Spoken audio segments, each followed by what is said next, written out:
కడవ నువ్వు నడుమున పెట్టి కట్ట మీద నడిచొత్తా ఉంటే సంద్రం నీ సంకెక్కినట్టు ఎంత చక్కగున్నవే. కట్టెల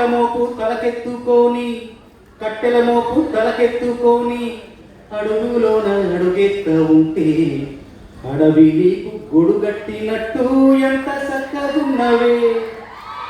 బురద సేలో వరి నాటు ఎత్తా ఉంటే ఎంత చక్కగున్నవే. బురద సేలో వరి నాటు ఎత్తా ఉంటే ఎంత చక్కగున్నవే. భూమి బొమ్మకు నువ్వు ప్రాణం పోస్తున్నట్టు ఎంత చక్కగున్నవే. తిరణాలలో తప్పి ఏడ్సేటి బిడ్డకు ఎదురొచ్చిన తల్లి సిరునవ్వులా ఎంత చక్కగున్నది లక్ష్మి, ఎంత చక్కగున్నది. గాలి పల్లకిలో ఎంకి పాటలో తెలుగు మాటలా ఎంత చక్కగున్నవి లక్ష్మి, ఎంత చక్కగున్నవి.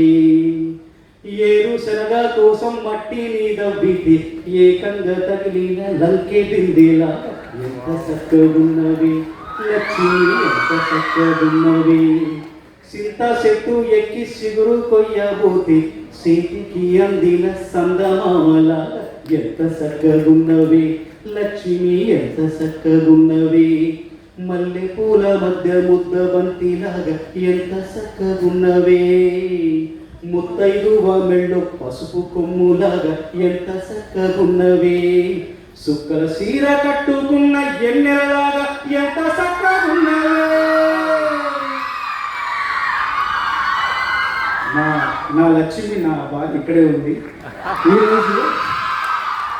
ఈరోజు నిజంగా అందరూ కవులు మహానుభావులు అందరూ కవిత్వం చదువుతూ ఉంటే అందరూ ఆసక్తితో విన్నారు. కానీ అందరికంటే అమితాసక్తితో విన్నది మాత్రం నా భార్య. చాలా జాగ్రత్తగా వింటూ, నవ్వుతూ, స్పందిస్తూ, ఆస్వాదిస్తూ అందరి ప్రసంగాలు కూడా రికార్డ్ చేసుకుంటాను.